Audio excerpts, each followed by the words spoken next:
Người nổi tiếng TV 24 giờ là kênh cung cấp thông tin về các nghệ sĩ, ca sĩ, diễn viên nổi tiếng của Việt Nam và thế giới. Hãy đăng ký kênh của chúng tôi để cập nhật tin tức nhanh nhất trong 24 giờ. Phùng Thiệu Phong xuất hiện ở tầng hầm cùng đứa con, đưa con trai cho bảo mẫu rồi rời đi một cách đầy phong cách. Mới đây, Phùng Thiệu Phong xuất hiện một mình dưới tầng hầm cùng con nhỏ và được cư dân mạng tinh ý chụp ảnh. Trợ lý của Phùng Thiệu Phong nắm tay Hương Hương đi xuống tầng hầm trước. Sau khi giao đứa trẻ cho bảo mẫu của Triệu Lệ Dĩnh một cách an toàn, anh giao lại đồ đạc mình mang theo cho tài xế ngay khi bảo mẫu và tài xế rời đi. Phùng Thiệu Phong cũng xuất hiện ở tầng hầm và lái xe đi mất. Sự xuất hiện của Phùng Thiệu Phong không phải là ngẫu nhiên. Có lẽ anh muốn giao con trai mình cho Triệu Lệ Dĩnh một cách êm đẹp. Mặc dù cả hai đã ly hôn một thời gian nhưng họ vẫn nhất quyết cùng nhau nuôi dạy con cái. Chỉ mất 3 năm kể từ khi Phùng Thiệu Phong và Triệu Lệ Dĩnh chính thức tuyên bố kết hôn cho đến khi tuyên bố ly hôn, nhìn lại, thật đáng tiếc khi hai người họ lại có mối quan hệ lâu dài như vậy. 1. Năm 2016, Phùng Thiệu Phong và Triệu Lệ Dĩnh cùng quay bộ phim Gây Tôn Ngộ 03, nữ hiệp khách giang hồ, một người vào vai nữ chính, một người vào vai nam chính. Có lẽ vì cùng nhau quay phim cả ngày nên sự hiểu biết của hai người dành cho nhau dần sâu sắc hơn. Một số cảm xúc dần dần phát triển giữa chúng tôi khi chúng tôi tương tác với nhau. Theo các thành viên đoàn làm phim lúc đó, cả hai thường xuyên giao tiếp bằng mắt trong quá trình quay phim, nên việc họ nảy sinh tình cảm với nhau trong giờ nghỉ cũng là điều dễ hiểu. Một người là nữ diễn viên chăm chỉ, bắt đầu sự nghiệp từ vị trí diễn viên phụ, người kia là nam diễn viên đẹp trai, bảnh bao, tốt nghiệp trường chuyên nghiệp. Thật khó để tưởng tượng rằng hai người có sự khác biệt lớn như vậy lại có thể đến được với nhau, nhưng cũng dễ hiểu khi một người đàn ông đẹp trai và một người phụ nữ xinh đẹp lại yêu nhau. Chỉ là lúc đó Phùng Thiệu Phong có rất nhiều lời đồn đại. Có mối tình nồng cháy với Nghê Ni.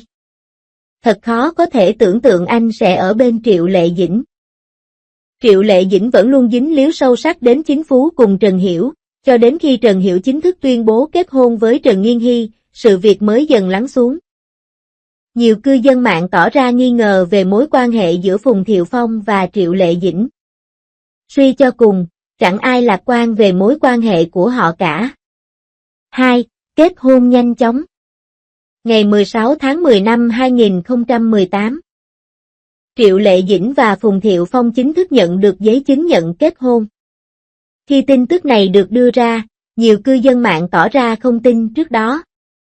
Triệu Lệ Dĩnh chưa có phản hồi gì về mối quan hệ của họ, phải đến khi giấy chứng nhận kết hôn được công bố vào ngày hôm đó thì tưởng tượng của nhiều người hâm mộ mới hoàn toàn tan vỡ. Mặc dù không lạc quan về cả hai, nhưng người hâm mộ động sự lựa chọn của họ. Bất kể bạn ở bên ai, đích đến cuối cùng vẫn là đạt được hạnh phúc. Sau khi chính thức tuyên bố kết hôn, Triệu Lệ Dĩnh thường chia sẻ một số hình ảnh về cuộc sống thường ngày của mình trên mạng xã hội như nấu ăn, dắt chó đi dạo, vân vân. Nhìn thấy cuộc sống hạnh phúc của Triệu Lệ Dĩnh, cư dân mạng trước đây từng nghi ngờ cô đã dần thay đổi quan điểm. Năm 2019, Triệu Lệ Dĩnh sinh con trai, đặt tên là Tường Tường. Gia đình ấm áp gồm hai người nhanh chóng trở thành gia đình ba người hạnh phúc, những điều đẹp đẽ luôn thoáng qua, cũng giống như sự chân thành vậy. Những lời hứa được đưa ra với sự tự tin lớn lao vào thời điểm đó không thể chống lại được sự xói mòn của những điều tầm thường trong cuộc sống. 3. Tạm biệt. Năm 2021, Triệu Lệ Dĩnh và Phùng Thiệu Phong chính thức tuyên bố ly hôn. Khi tin tức này được đưa ra, nó lại gây ra và giờ là sự chia tay của họ thật đáng buồn. Thật khó để không nghĩ ra đủ thứ liên tưởng, nếu không bị dồn vào chân tường thì làm sao họ có thể chọn ly hôn. Cư dân mạng nhiệt tình đưa ra nhiều suy đoán về lý do ly hôn giữa Phùng Thiệu Phong và Triệu Lệ Dĩnh. Điểm đầu tiên có thể là sự khác biệt về hoàn cảnh gia đình của hai người. Triệu Lệ Dĩnh xuất thân từ một gia đình nông thôn ở Hà Bắc, trong khi Phùng Thiệu Phong là một chàng trai giàu có đến từ Thượng Hải. Sự khác biệt về hoàn cảnh gia đình cũng có thể gây ra nhiều bất đồng trong hôn nhân. Điểm thứ hai có thể là sự căng thẳng giữa mẹ chồng và nàng dâu.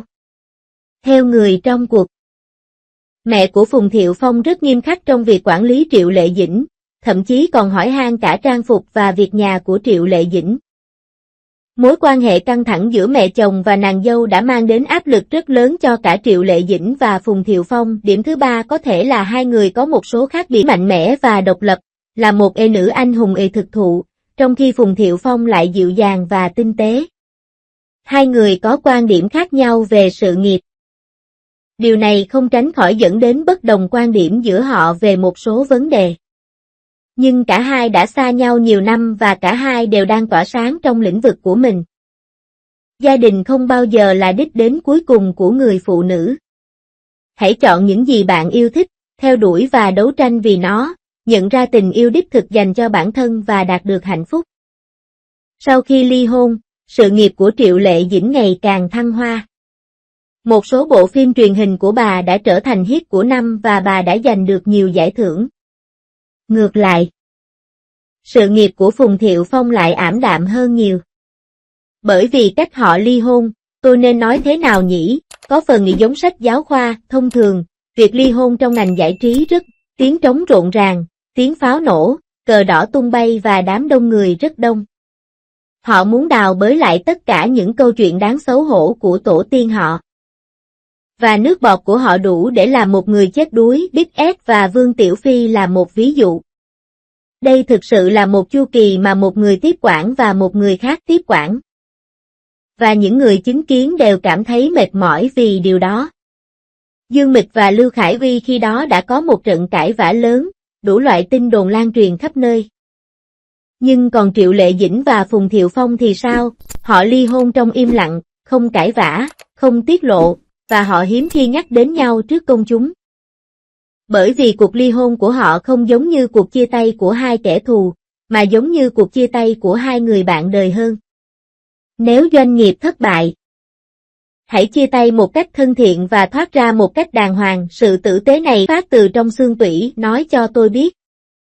Tại sao ngay từ đầu hai người này lại đến với nhau? Có lẽ là vì tính cách của họ bổ sung cho nhau, hoặc có thể chỉ là một sự thôi thúc nhất thời, nhưng họ vẫn đến với nhau. Phùng Thiệu Phong từng chia sẻ trong chương trình rằng anh nghi ngờ Triệu Lệ Dĩnh kết hôn với anh vì cô yêu anh, hay cô chọn anh vì cô muốn kết hôn. Chật chật. Chỉ nghĩ đến thôi là thấy anh chàng nghề tình trường nghề này cũng có lúc thiếu tự tin, nhưng để kết hôn và sống chung, chỉ tình yêu thôi là không đủ. Những nhu cầu thiết yếu hàng ngày trong cuộc sống như gạo, dầu, muối, nước sốt, giấm, trà và những điều tầm thường trong cuộc sống gia đình dần dần làm xói mòn tình yêu. Hơn nữa, Triệu Lệ Dĩnh là một người phụ nữ rất coi trọng sự nghiệp và cô đã quay trở lại làm việc không lâu sau khi sinh con.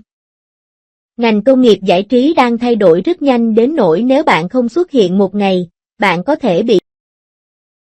Anh ấy có thể thích vợ mình ở nhà để chăm sóc chồng và con. Suy cho cùng, gia đình anh ấy khá giả và anh ấy không thiếu tiền, cùng với mối quan hệ giữa mẹ chồng và nàng dâu, áp lực gia đình. Dư luận bên ngoài, cuối cùng hai người đã chia tay. Điều khó khăn nhất sau khi ly hôn là gì? Điều đó không có nghĩa là chúng ta sẽ không bao giờ gặp lại nhau nữa. Nhưng chúng ta vẫn có thể là gia đình.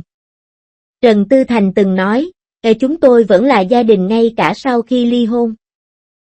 Nhiều người vào thời điểm đó không hiểu và nghĩ rằng đó chỉ là chuyện hoang đường. Nhưng Triệu Lệ Dĩnh và Phùng Thiệu Phong đã làm được điều đó, vì con cái, họ duy trì mối quan hệ tốt đẹp, cùng nhau ăn uống và cùng nhau đưa con đi sở thú. Việc này không dễ dàng. Điều này làm tôi nhớ đến một câu trong tiểu thuyết của Kim Dung, mỗi người đều có ưu điểm và nhược điểm. Ly hôn không.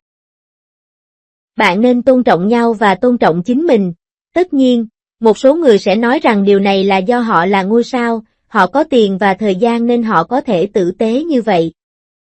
Triệu Lệ Dĩnh giống như chú chim thoát khỏi lồng, bay lượn tự do trên bầu trời thuộc về mình. Nhìn thấy Triệu Lệ Dĩnh hiện tại, nhiều cư dân mạng tỏ ra vui mừng cho cô. Mặc dù đã ly hôn nhưng cả hai vẫn cố gắng hết sức để chăm sóc và nuôi dạy con cái. Suy cho cùng, trẻ em vô tội và sự tham gia của cha mẹ là không thể thiếu trong quá trình phát triển của trẻ. Tôi hy vọng Xiang Xiang có thể lớn lên khỏe mạnh và hạnh phúc. Tôi cũng hy vọng sự nghiệp của Triệu Lệ Dĩnh sẽ ngày càng tốt hơn và cô ấy có thể tiếp tục đảm nhiệm vai